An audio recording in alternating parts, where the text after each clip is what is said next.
123 pays ont déduit, mais toi lumières rouges ont suffi à fissurer le silence.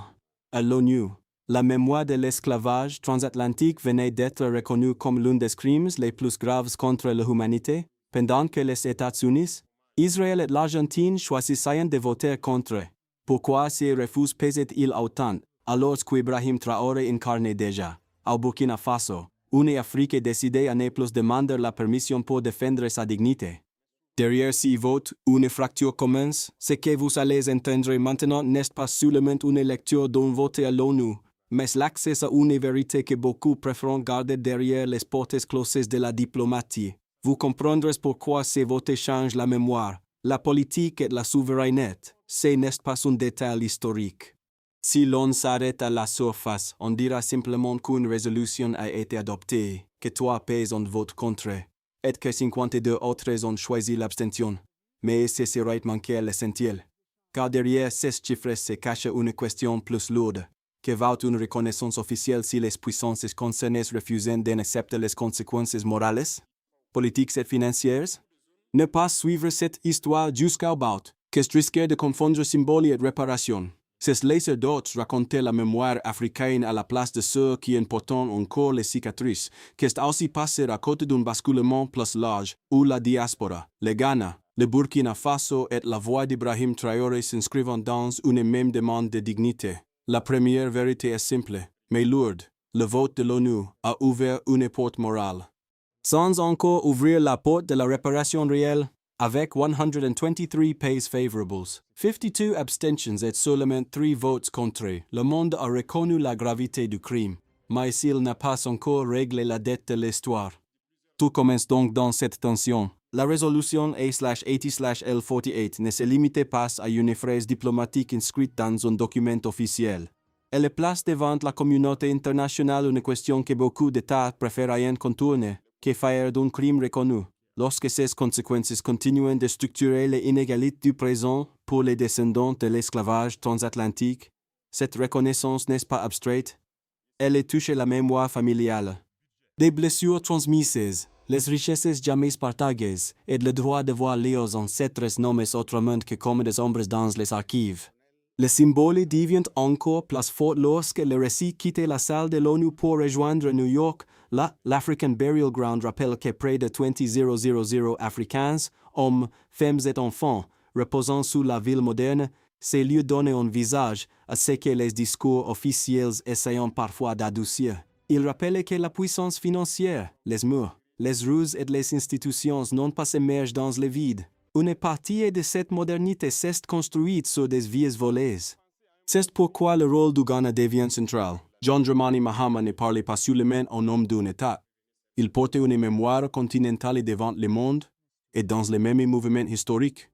Ibrahim Traoré apparaît au Burkina Faso comme le signe d'une Afrique qui ne veut plus confier son récit aux anciennes puissances. Mémoire, souveraineté et dignité se rejoignent alors dans une même ligne. À partir de là, le vote ne raconte plus seulement le passé. Il révèle le rapport de force du présent. Le récit a besoin d'un point d'appui, et ces points d'appui apparaissent avec le Ghana. Lorsque John Dramani Mahama se rend à l'African Burial Ground, à New York, il ne pose pas seulement un geste de mémoire. Il relie la diplomatie actuelle à une terre où reposent encore les traces silencieuses d'hommes, de femmes et d'enfants africains arrachés à leur monde. Ce geste donne une direction aux spectateurs. Il montre que la résolution de l'ONU n'est pas ni dans le vide, ni dans une simple salle de vote. Elle vient d'une blessure longue, visible dans les archives, dans les rues de Manhattan, dans les fondations économiques d'un monde qui a souvent préféré oublier que l'on construit. Là, le guide n'est pas seulement un président, il devient le porteur d'une mémoire collective.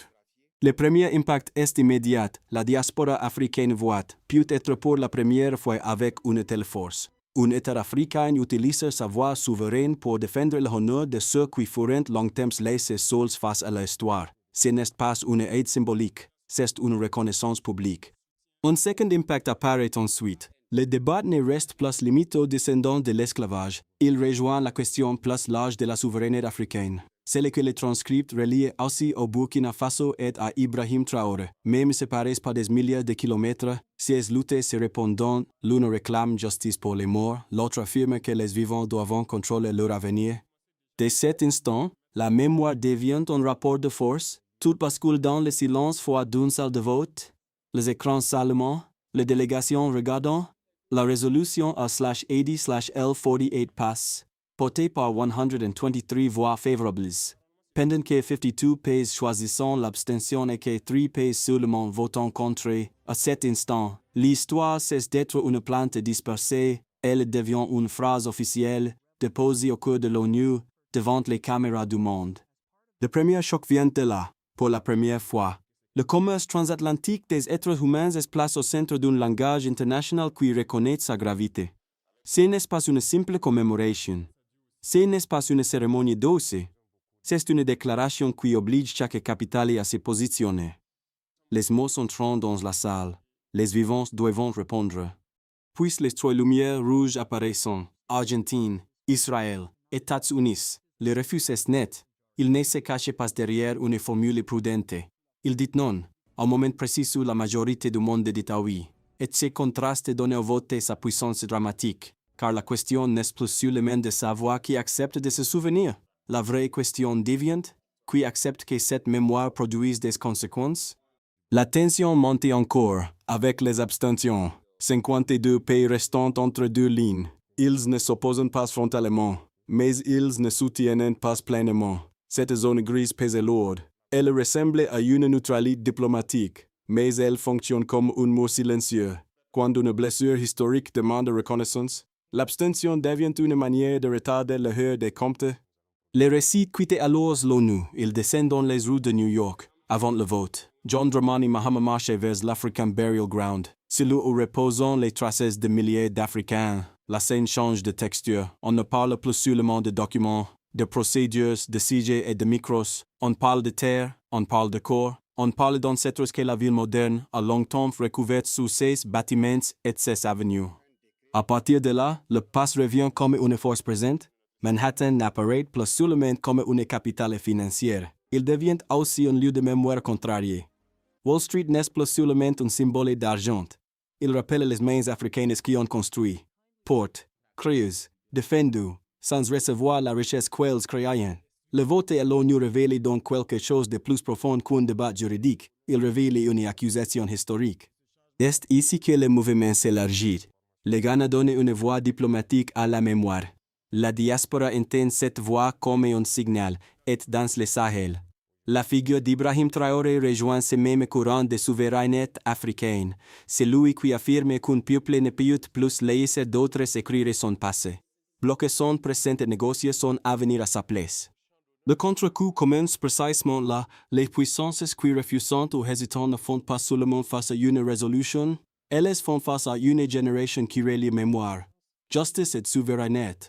Le vote passe, mais la bataille commence, les chiffres obligeant à ralentir, après l'émotion du vote. Ils retirent au débat son brouillard et lui donnant un poids difficile à contourner. Ici, la mémoire n'est plus seulement une blessure racontée, elle devient une série de mesures, de dates et de rapports de force. Le premier chiffre est celui du vote lui-même. 123 pays ont soutenu la résolution, 52 se sont abstenus, et seulement 3 ont voté contre. Ces rapports montrent une majorité mondiale, mais une opposition stratégique. Ils révèlent aussi une chose froide. La reconnaissance morale avance plus vite que la volonté politique de réparer. La majorité dit que le crime doit être nommé. Les refus et les silences disent que les conséquences restent combattues. Le deuxième chiffre éteint la profondeur du problème. Le transcrit parle de plus de 4 siècles de cicatrices portées par les enfants de la diaspora africaine. 4 siècles, cela signifie une blessure transmise sur plusieurs générations. Ce n'est pas une affaire lointaine, enfermée dans des archives mortes, c'est une mémoire longue, prolongée dans les familles, dans les écarts de richesse, dans l'éducation, dans les récits publics, et dans la manière dont certaines nations choisissent encore de présenter leur propre passé. Le troisième chiffre touche directement les vies humaines. Le récit rappelle que 13 millions d'âmes africaines furent arrachées à leurs terres et que l'African Burial Ground de New York est lié à près de 20,000 hommes, femmes et enfants africains. Ces nombres ne sont pas des ornements. Ils donnent un corps au crime. Ils rappellent que derrière chaque débat sur les réparations, il y a des vies volées, des familles brisées, des noms effacés. est une contribution immense qui n'a jamais été reconnue à sa juste valeur. Un autre indicateur est plus discret, mais puissant. Dans le New Amsterdam de 1665, le transcript évoque des listes fiscales montrant que 12% des résidents étaient propriétaires d'esclaves. Si dit-elle change l'échelle du regard, il ne s'agit pas seulement des plantations lointaines ou d'images figues du Sud américain. La violence économique était déjà inscrite dans les tissus urbains, dans les ports, dans les marchés, dans les murs qui allaient nourrir la puissance moderne de New York. Puis vient le chiffre institutionnel le plus dur, le droit de veto au Conseil de sécurité. Même après un vote massif à l'Assemblée générale, la transformation d'une victoire morale en justice matérielle peut se heurter à sévère. Ces mécanismes signifient que quelques puissances peuvent bloquer l'élan de la majorité. Ils transforment la procédure en mur. Les transcripts ajoutent une autre mesure concrète. Environ $500 pour vente s'y dresse comme barrière administrative pour un descendant de l'esclavage transatlantique qui souhaite revenir vers une terre ancestrale d'Afrique de l'Ouest. Ces montants n'est pas seulement financiers, ils symbolisent la distance entre l'appel du retour et la réalité des systèmes qui compliquent encore ces retours. C'est pourquoi ces données ne racontent pas seulement le passé. Elles dessinent le présent. Elles montrent une mémoire reconnue, une dette contestée, une diaspora encore en attente, est un système international qui accepte parfois de nommer les crimes sans vouloir toucher aux structures qui l'ont rendu profitable. Il faut reconnaître une chose, tout le monde ne regarde pas cette résolution avec les mêmes regards. Certains y voient une avancée morale indispensable. D'autres craignent qu'elle ouvre une chaîne de demandes impossibles à contenir. Pour comprendre le cœur du débat, il faut donc prendre les objections au sérieux. Le premier argument opposé est simple. Des États pouvant dire que les générations actuelles ne sont pas directement responsables des crimes commis il y a plusieurs siècles. Selon cette logique, reconnaître la douleur serait acceptable, mais parler de dette, de réparation ou de responsabilité institutionnelle deviendrait trop lourd. Cet argument paraît rationnel, parce qu'il sépare les vivants des morts et le présent du passé, mais il oublie un élément central du transcript. Les bénéfices de l'esclavage n'ont pas disparu avec les navires. Ils ont nourri des villes, des banques, des ports, des institutions, des patrimoines. Quand Wall Street est rappelé comme un espace lié aux mains africaines exploitées, la question ne concerne plus seulement la culpabilité individuelle, elle concerne l'héritage matériel d'un système. Le deuxième argument affirme que l'abstention serait une position prudente. 52 pays présentent leur silence comme une manière d'éviter la polarisation, de préserver la diplomatie ou d'atteindre un cadre juridique plus clair. Là encore, l'argument semble modéré, mais face à un crime reconnu comme l'un des plus graves contre l'humanité, la neutralité devient difficile à défendre. S'abstenir, c'est n'est pas nier frontalement. C'est pourtant refuser de porter pleinement la reconnaissance au moment où elle compte. Il existe aussi une inquiétude institutionnelle. Même si l'Assemblée générale vote massivement, le passage vers une justice concrète peut être bloqué par les mécanismes du Conseil de sécurité et par le veto des grandes puissances. Cette objection est solide, mais elle n'est détruite par le sens du vote. Elle montre plutôt pourquoi la bataille est plus profonde que le texte adopté. Quand ces arguments sont posés côte à côte, le débat devient plus clair. La résolution ne règle pas tout. Elle force pourtant le monde à choisir entre mémoire passive et responsabilité active, puis la bataille change de terrain. Jusqu'ici, le vote semblait porter sur la mémoire de l'esclavage transatlantique, mais le tournant est plus profond. À partir du moment où 123 pays reconnaissant la gravité du crime, la question n'est plus seulement historique, elle devient politique, elle devient financière, elle devient souveraine. C'est là que le récit rejoint l'Afrique actuelle. Le Ghana ne demande pas une faveur. Il affirme que la dignité des morts exige une responsabilité des vivants. La diaspora ne cherche pas seulement une phrase de compassion. Elle veut que le monde reconnaisse que les richesses accumulées sur des vies africaines ont encore des effets visibles aujourd'hui. Dans ces mouvements, Ibrahim Traoré apparaît comme un autre signal. Au Burkina Faso, son nom est associé dans le transcript d'une génération africaine qui parlait de contrôle, de ressources, d'indépendance et de refus des anciennes chaînes. Ce n'est plus seulement une affaire de mémoire. C'est une question de pouvoir. Et quand la mémoire devient pouvoir, Ceux qui profitent du silence comprennent que le débat vient d'entrer dans une zone beaucoup plus dangereuse. Le basculement du récit se mesure maintenant dans ses conséquences concrètes, quand la mémoire devient pouvoir, elle ne reste plus enfermée dans les livres, les monuments ou les discours de cérémonie.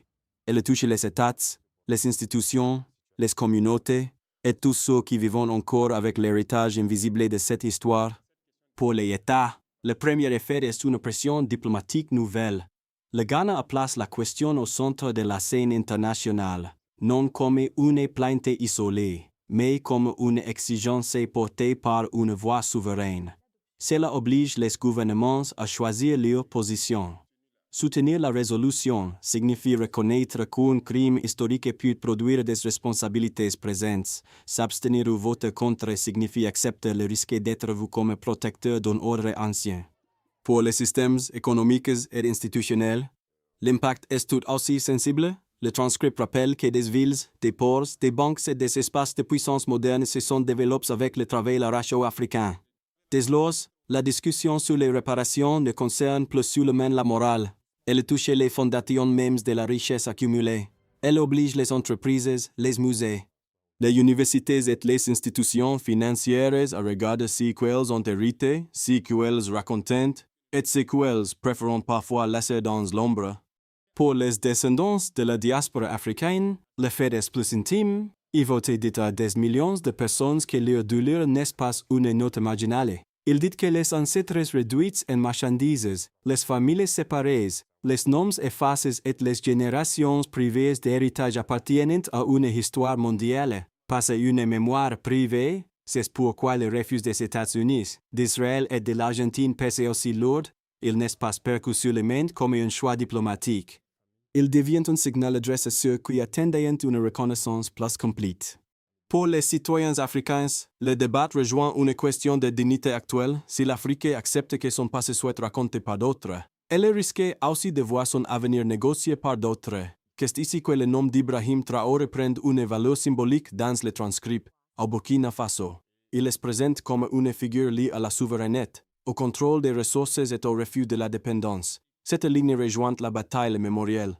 Un peuple qui n'est protégé par son histoire peut perdre la maîtrise de son avenir. Pour la région et le monde, l'effet est plus large encore. La résolution montre que le Sud global peut imposer un sujet que les anciennes puissances préféraient contenir. Elle révèle aussi la limite du système international, car une victoire massive à l'Assemblée générale peut encore se heurter au verrou du Conseil de sécurité. La conséquence finale est claire. Personne ne peut rester totalement extérieur à cette bataille. La mémoire a quitté le silence. Elle circule maintenant comme une force politique. À ce stade, la question n'est plus seulement de savoir ce que le vote révèle. La vraie question devient ce qui peut arriver après, car une résolution morale, même adoptée par une majorité massive, ne transforme pas automatiquement le monde si les mécanismes de pouvoir restent les mêmes. Le scénario le plus probable est celui d'une avancée lente, forte sur le plan symbolique, mais limitée dans ses effets immédiats. Les États africains et la diaspora continueront de porter la demande de justice réparatrice dans les forums internationaux. Les pays qui ont soutenu la résolution chercheront à maintenir la pression. Mais les puissances qui craignent les conséquences financières et juridiques utiliseront la prudence diplomatique, l'abstention, les procédures et le Conseil de sécurité pour ralentir le passage du symbole à l'action. Dans ces scénarios, le débat ne disparaît pas, il s'installe, il devient permanent. Le meilleur scénario serait différent. Il supposerait que la reconnaissance de l'esclavage transatlantique comme crime majeur contre l'humanité ouvre une vraie architecture de dialogue. Les gouvernements africains pourraient coordonner leurs positions. Les institutions éducatives pourraient protéger davantage la mémoire historique. Les États concernés pourraient accepter des formes concrètes de réparation, pas seulement financières, mais aussi culturelles, éducatives, mémorielles et institutionnelles. La diaspora y gagnerait une reconnaissance plus solide. L'Afrique y gagnerait une voix plus unifiée. Ce scénario ne serait pas facile, mais il deviendrait possible si la majorité qui a voté oui refusait de laisser le dossier mourir dans les couloirs diplomatiques. Le pire scénario, lui, serait celui d'un verrouillage plus dur. Les grandes puissances pourraient laisser la résolution exister comme un texte honorable, tout en empêchant toute conséquence réelle. Les programmes d'histoire noire pour rien continuèrent d'être affaiblis. Les archives, les musées, les écoles et les médias, pour rien devenir des champs de bataille encore plus tendus. La mémoire serait reconnue en surface, mais neutralisée dans la pratique. C'est le risque le plus fort. Nommer le crime, puis impequer que si non produise justice. La leçon est donc simple. Il ne suffit pas de célébrer un vote. Il faut observer ce qui suit. L'avenir dépendra de la capacité des États africains, de la diaspora, des citoyens et des institutions à transformer une victoire morale en rapport de force durable. Après les scénarios, il reste une question plus proche de chacun. Que signifie tout cela pour la personne qui regarde maintenant? Ces débats peuvent sembler immenses, presque trop grands pour une vie individuelle. Pourtant, ils touchent directement la manière dont chacun comprend la justice, l'histoire et la dignité. Pour ceux qui suivent déjà les questions africaines, ce vote est un signal à ne pas perdre de vue. Ils savent que les décisions internationales ne sont jamais de simples textes. Elles font connaître les récits, les alliances et les rapports de force. Leur avantage est de voir plus tout ce que beaucoup comprendront plus tard. Mais cet avantage exige de rester lucide, de vérifier les faits, de comparer les discours et de ne pas confondre émotions légitimes et analyse durable. Pour ceux qui sont touchés indirectement, l'enjeu est différent. Ils ne siègent pas à l'ONU, ils ne négocient pas les résolutions. Mais ils vivent dans des sociétés où l'histoire influence encore l'école, le travail, la mémoire familiale, la place des communautés et la manière dont les peuples se regardent entre eux. Pour eux, comprendre cette bataille permet de ne pas subir passivement les récits dominants, qu'elle a donné une boussole. Pour ceux qui pensent que cette affaire ne les concerne pas, le risque est plus silencieux. L'indifférence paraît confortable, jusqu'au jour où les décisions prises loin de soi redessinent l'image d'un continent, d'une diaspora ou d'une génération entière. Ne pas regarder, c'est laisser d'autres décider quelles mémoires méritent d'être honorées et lesquelles peuvent être effacées. Quelle que soit la position du spectateur, une chose de mieux, comprendre cette histoire, ce n'est pas porter un fardeau inutile, c'est reprendre une part de lucidité dans un monde qui avance trop vite. Une solution ne peut pas rester un slogan. Si la résolution de l'ONU doit dépasser les symboles, elle doit devenir une méthode. Une discipline est une suite d'actions visibles. La mémoire seule ne suffit pas si elle n'est pas protégée par des institutions. Le premier niveau appartient aux États africains et aux diplomaties du continent. Ils doivent coordonner leur langage, leurs demandes et leurs preuves, au lieu d'avancer en ordre disperse. Le succès se mesurerait par des positions communes, des textes suivis, des coalitions stables et une capacité à maintenir le sujet dans les grandes instances internationales. Le Ghana a ouvert une voie, d'autres peuvent la renforcer. Le deuxième niveau concerne les institutions éducatives, culturelles et mémorielles. Les écoles, les musées, les archives et les universités doivent protéger l'histoire de l'esclavage transatlantique contre l'effacement. Le résultat ne se mesure pas seulement en discours, mais en programmes conserves, en documents accessibles, en lieux de mémoire respectés et en jeunes générations capables de nommer ce qui a été longtemps dissimulé. Le troisième niveau touche la diaspora et les communautés citoyennes. Le rôle n'est pas de remplacer les États, mais de maintenir la pression morale. Elles peuvent soutenir les recherches, transmettre les récits familiaux, exiger des débats publics plus honnêtes et refuser que la mémoire soit réduite à une cérémonie sans conséquence. Le quatrième niveau rejoint la souveraineté africaine actuelle. Dans le transcript, Ibrahim Traoré apparaît comme un symbole d'une Afrique qui veut reprendre contrôle de ses ressources et de son avenir. Cette ligne doit être mesurée par des actes concrets, plus d'autonomie, plus de clarté institutionnelle, plus de protection du récit national. Ainsi, la réparation commence par une chose simple, transformer la mémoire en organisation durable. À ce stade, l'histoire ne parle plus seulement d'un vote, ni même d'une résolution. Elle parle d'un réveil plus vaste, lentement formé par la mémoire, la dignité et le refus de l'effacement. Si réveil traverse plusieurs espaces à la fois, il passe par la salle de l'ONU, où 123 pays ont choisi de reconnaître une vérité longtemps repoussée. Il passe par l'African Burial Ground de New York, où la terre rappelle ce que les institutions ont parfois voulu oublier. Il passe aussi par la diaspora, qui entend enfin une voix africaine souveraine défendre l'honneur de ses ancêtres. mais il passe également par le Sahel. Dans le récit du transcript, Ibrahim Traoré incarne cette génération qui ne veut plus séparer la mémoire de la souveraineté, car un peuple qui accepte que son passé soit effacé risque de voir son avenir confisqué. Et un continent qui protège son histoire commence déjà à protéger ses ressources, et ses institutions et sa voix. C'est pourquoi cette bataille ne se termine pas avec un vote. Elle commence dans chaque esprit qui refuse l'amnésie et choisit de regarder l'histoire en face. Ce vote laisse une image difficile à effacer, une majorité du monde qui reconnaît enfin la gravité d'un crime, et quelques puissances qui hésitent encore devant les conséquences de cette reconnaissance. Derrière les chiffres, il y a des morts, des descendants, des mémoires blessées est une question simple. Qui a le courage de regarder l'histoire sans détourner les yeux? La résolution à /80/L48 ne répare pas tout. Elle ne rend pas les vies volées. Elle ne ferme pas les blessures transmises depuis des siècles. Mais elle crée un point de départ. Elle oblige les États, la diaspora, les institutions et les citoyens à choisir entre l'oubli confortable et la responsabilité difficile. C'est là que se trouve le vrai message. Une Afrique qui protège sa mémoire protège aussi son avenir. Une diaspora qui retrouve sa voix retrouve une partie de sa force, et un monde qui refuse d'écouter cette vérité révélée lui-même ce qu'il craint. La bataille continue, mais le silence est déjà brisé.